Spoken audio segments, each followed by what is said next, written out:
Sabe aquela sensação de que carregamos feridas da nossa própria infância? Pois é, e quando a gente se torna pai, mãe ou cuidador, talvez a nossa maior luta seja justamente não passar essas feridas adiante.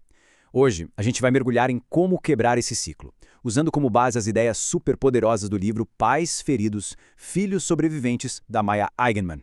Olha só que forte essa citação da autora.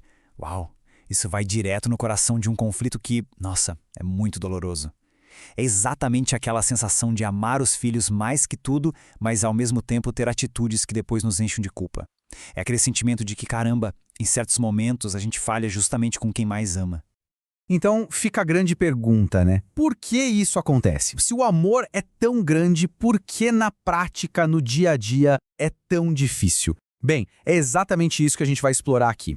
Vamos juntos sair desse problema que, olha, tanta gente compartilha para encontrar uma solução que pode curar não só as crianças, mas a gente também.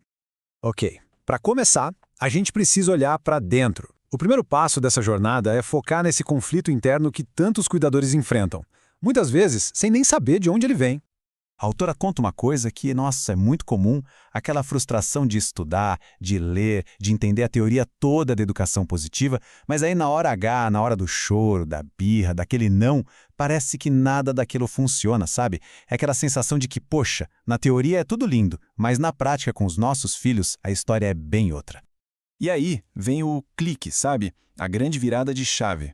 A autora se deu conta de que a dificuldade dela em acolher as emoções dos filhos era, na verdade, um espelho de como ela lidava com as próprias emoções. Pensa bem, se ela mesma não se permitia chorar, como é que ela ia conseguir, de um jeito genuíno, acolher o choro deles? Agora vamos fazer uma pequena pausa para a gente refletir um pouco inspirado no livro. Pensa lá na sua infância. Tinha espaço para errar? Como é que você era tratado ou tratada quando cometia um erro? A maneira como a gente foi tratado nesses momentos, isso molda e muito as nossas reações automáticas de hoje em dia. Mas olha, essa dificuldade interna não surge do nada, não. Ela é alimentada por uma força social muito poderosa, que muitas vezes a gente nem percebe. E essa força tem nome: adultismo. Então, o que é esse tal de adultismo? Basicamente, é um sistema de abuso de poder, onde a gente prioriza o conforto do adulto. É aquela crença, muitas vezes inconsciente, de que as nossas necessidades são mais importantes que as das crianças. É a ideia de que elas é que têm que se adaptar a nós, facilitar a nossa vida, se comportar, como se fossem uns mini-adultos. E, gente, esse sistema está em todo lugar. Quer ver como isso aparece no dia a dia? Pensa só, o famoso cantinho do pensamento. Ou aquela ideia de ignorar o choro da criança para não mimar. Exigir que a criança tenha um autocontrole de adulto. Usar castigo e recompensa para treinar. Tudo isso, no fundo, parte da mesma lógica adultista. O foco é controlar o comportamento para o nosso conforto e não entender qual é a necessidade real que está por trás daquele comportamento. E olha, quando a gente coloca lado a lado, o contraste fica gritante, né? A visão adultista quer que a criança se adapte ao adulto. O objetivo é controle. O mau comportamento é visto como um desafio. Já na educação positiva, a lógica se inverte. É o adulto que se adapta. O objetivo é conexão. E o comportamento é visto como comunicação. É uma inversão total de perspectiva. Já que o adulto é quem tem o cérebro maturo na relação, é ele quem precisa ser flexível, e não o contrário. Ok, então a gente ama, mas só o amor não basta para criar conexão. Então o que falta? A resposta, segundo a autora, está numa palavra-chave: acolhimento. Não é só sentir o amor, sabe? É demonstrar esse amor de um jeito que a criança se sinta de verdade, segura e compreendida. Vamos pensar num cenário clássico, um que testa a paciência de qualquer um. Imagina a cena: supermercado, de manhã, e a criança se joga no chão aos prantos porque quer um pirulito no café da manhã. É, uma situação de estresse máximo, né? Tanto para a criança quanto para o adulto. E é aqui que a gente vê as duas formas de enxergar isso. A interpretação adultista logo pensa: isso é manipulação, é pirraça, preciso mostrar quem manda. Já a interpretação da educação positiva entende: isso é frustração, minha criança precisa de ajuda com um sentimento que é grande demais para ela. Percebe? A forma como a gente interpreta a situação muda completamente a nossa reação. E aí vem o ponto mais importante, que não são nem as palavras exatas, mas sim a intenção. Acolher não é ceder e dar o pirulito, de jeito nenhum. Acolher é validar o sentimento. É se abaixar e dizer algo como: Filho, eu tô vendo que você queria muito isso. Eu entendo, é super frustrante não poder ter o que a gente quer.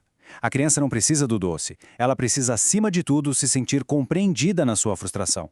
É isso que constrói confiança de verdade. E olha, essa abordagem toda não é só uma ideia legal ou bonitinha, não. Isso tem uma base científica muito sólida. Está enraizada na nossa biologia, na ciência do desenvolvimento humano. A necessidade de ter uma conexão segura é tão real e tão básica quanto a necessidade de comer ou beber água. A ciência vem mostrando isso pra gente há décadas. Lá nos anos 50, o John Bowlby já falava da teoria do apego, mostrando como a conexão é chave para a sobrevivência. Depois, nos anos 70, veio aquele experimento famoso, o Still Face, que provou que os bebês já nascem buscando essa conexão. E, mais recentemente, em 98, o estudo sobre experiências adversas na infância, os ACEs, ligou de vez o estresse na infância a problemas de saúde pela vida toda. Ou seja, não é novidade. E só para a gente ter uma ideia da dimensão disso, esse estudo original sobre as experiências adversas, o ACEs, envolveu quase 10 mil pessoas. É muita gente. E a conclusão foi, assim, inegável. O estresse tóxico vivido na infância tem consequências diretas e mensuráveis na saúde física e mental da pessoa quando ela se torna adulta. Então, o grande recado da ciência é este. Ter uma relação segura não é um luxo, não é um extra. É uma necessidade biológica para um desenvolvimento saudável.